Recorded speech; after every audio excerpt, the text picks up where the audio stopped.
The century-old corporate hierarchy is fracturing. The future of enterprise is built on three interconnected pillars: digital identity, brand recognition, and agentic organizational structures. The modern enterprise seismic shift moves past static hierarchies and centralized control right into agentic organizational structures.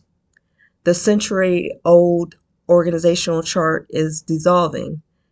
Execution is increasingly migrating to autonomous AI agents while human teams pivot to policy setting, strategy, and oversight. But when autonomous software handles tasks ranging from customer support to supply chain negotiations, two critical questions arise. Number one, how do you secure autonomous identity? Traditional identity management, IAM, wasn't designed for dynamic AI agents. Agents operating across boundaries need cryptographic passports and verifiable credentials, not just passive service accounts, to ensure they act with provable authority, privacy, and accountability. The second question, critical question, what happens to brand recognition? When AI agents interact directly with clients and partners, brand identity becomes the ultimate anchor. Your logo and color palette, tagline get attention, but a cohesive, values-driven brand voice ensures these agents deliver a personalized, trusted, and recognizable experience. The transitions to an agentic enterprise isn't just a technical upgrade, right? We talked a lot about upgrading, revisions, and overhauls.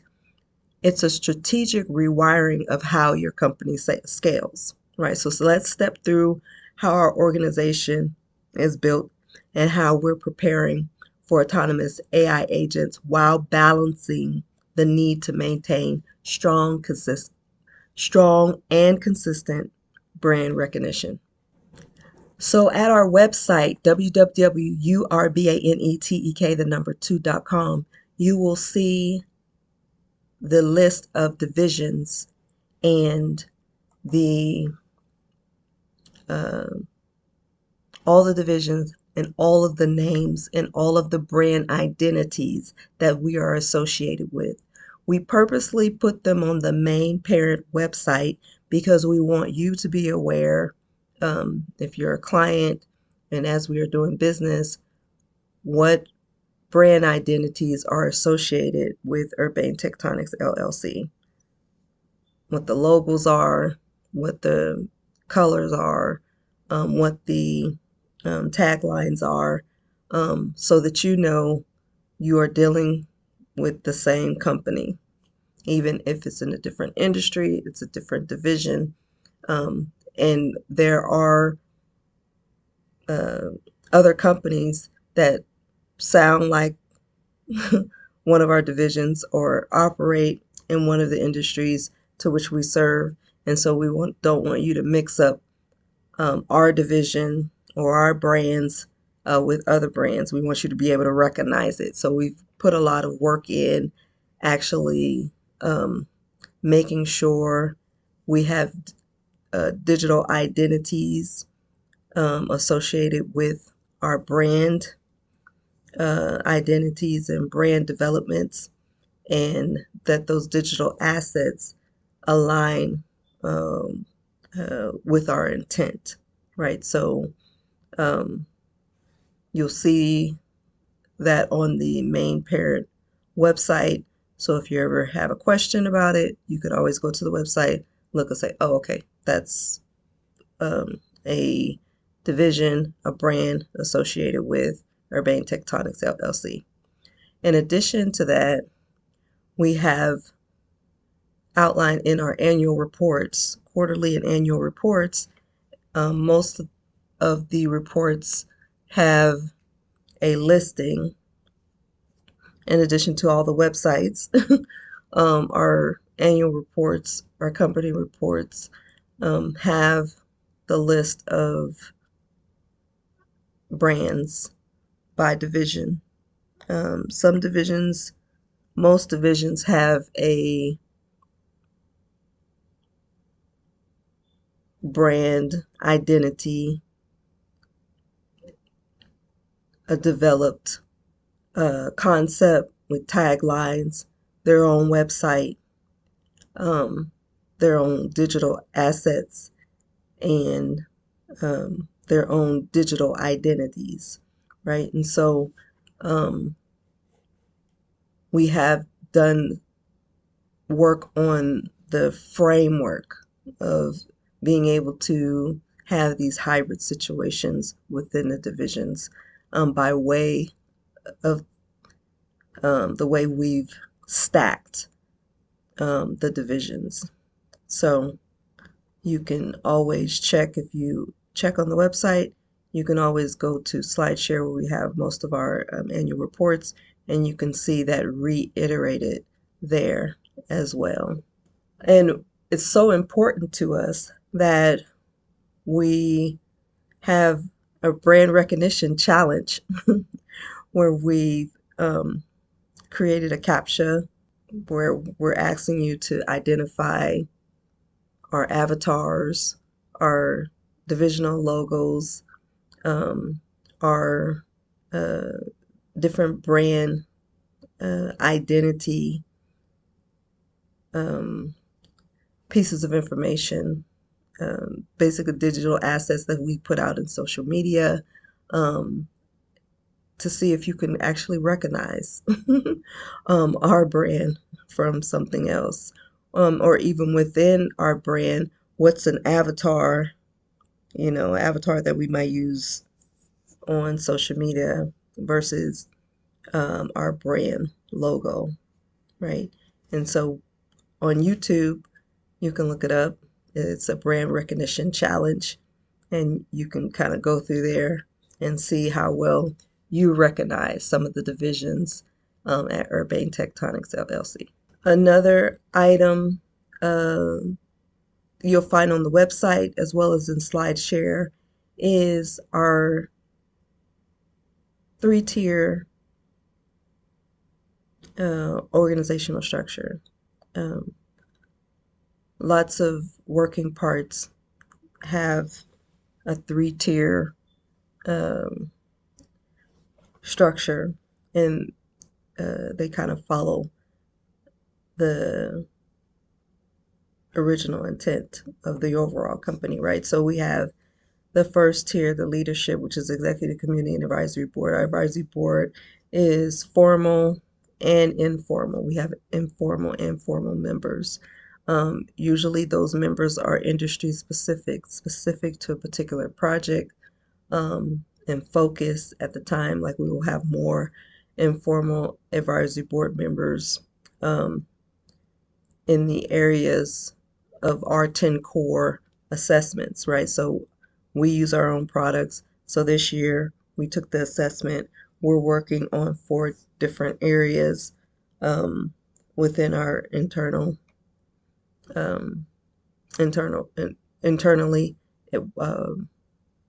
in our business.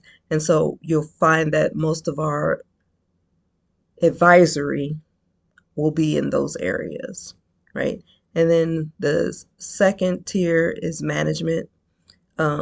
These are the signing agents, regional managers where that applies, and then project management, project managers, they're saying directors, and then personnel support.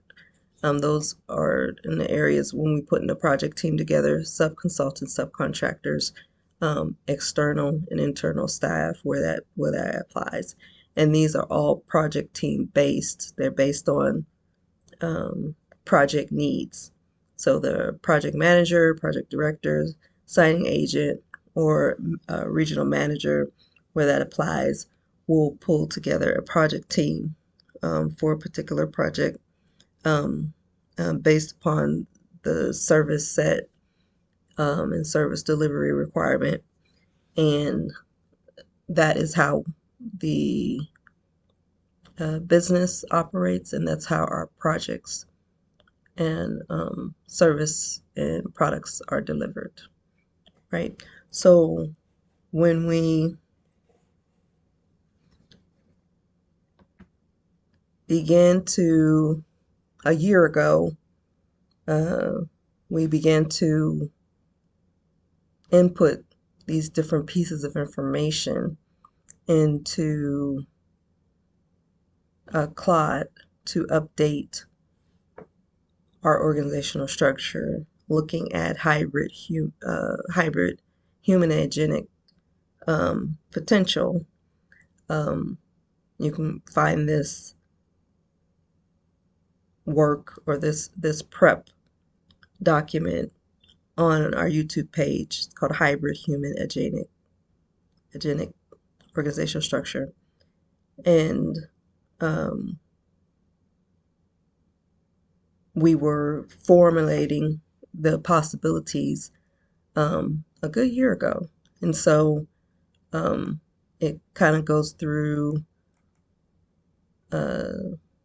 cross-functional areas, 10 core areas, managed services areas, whether it's a industry manager or a business relationship manager, and then some of the administrative and support areas, right? So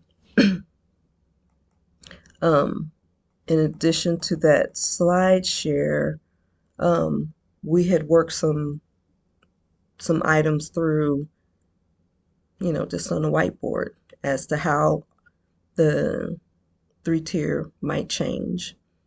And so we're still feeling like the first tier will still be human, led by humans, founders, informal advisory board. Second will probably be agenic and human. Third tier will probably be agenic as well as human as well. With human-led, when we talk about subconsultant, subcontractor, those probably will be human-led companies or businesses, right? And then when you get into an internal and external staff, thinking that's where it may be where we'll split up agenic and human. And on the second tier, when we talk about divisional leads or business relationship managers, which is a kind of lead position, we're looking at how that may integrate responsibilities at that level. And so we're putting in a count, putting in a preliminary count as to how many agenic identities or digital identities we may need. And then looking at the overall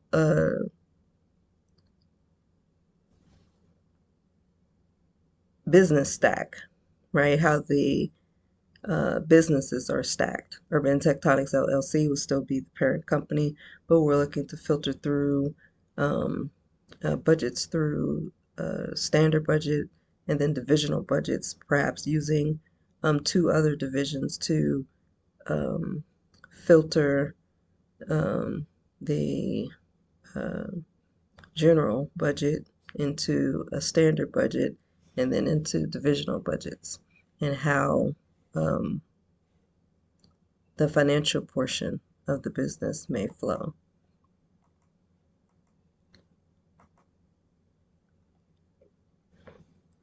And so, as you have seen, and this is kind of the sketch on what those digital identities might be in terms of their names, right?